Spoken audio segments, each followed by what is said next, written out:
आज दुनिया में सबसे अधिक और आधुनिक पनडुब्बियों का मालिक देश चीन है।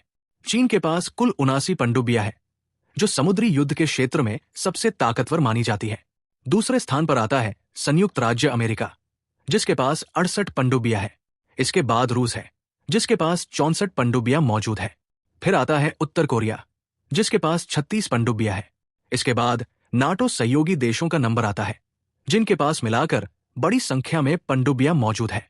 5वें स्थान पर है ईरान, जिसके पास 29 पनडुब्बियां हैं। ईरान की विशेषता सिर्फ उसकी पनडुब्बियों की संख्या नहीं, बल्कि उसका भौगोलिक स्थान भी अत्यंत संवेदनशील है। आज तक कोई देश उसके क्षेत्र पर सीधा हमला नहीं कर सका।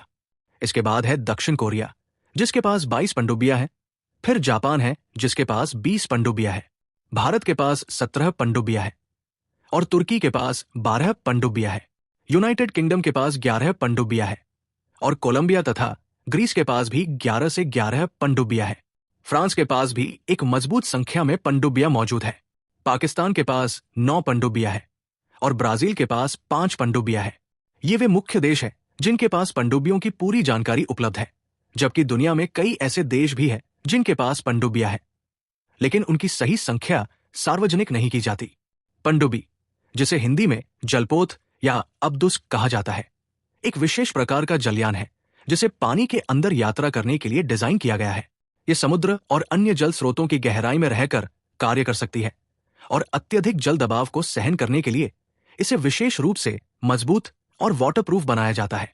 पनडुब्बी का उपयोग कई उद्देश्यों के लिए किया जाता है, जैसे सैन्य कार्यों में दुश्मन के जहाजों को ट्रैक करना या नष्ट करना, वैज्ञानिक अनुसंधान के लिए समुद्री जीवन का अध्ययन करना, खनिजों की खोज के लिए समुद्र की गहराई में जाना और आपातकालीन बचाव कार्यों में डूबी हुई नौकाओं की सहायता करना।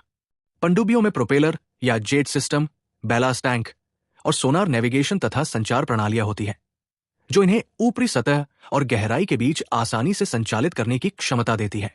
पनडुब्बी का विचार सबसे पहले 17वीं सदी में सामने आया था, लेकिन इसे वास्तविक रूप में विकास और पहचान 20वीं सदी में, विशेष रूप से प्रथम और द्वितीय विश्व युद्ध के दौरान मिली।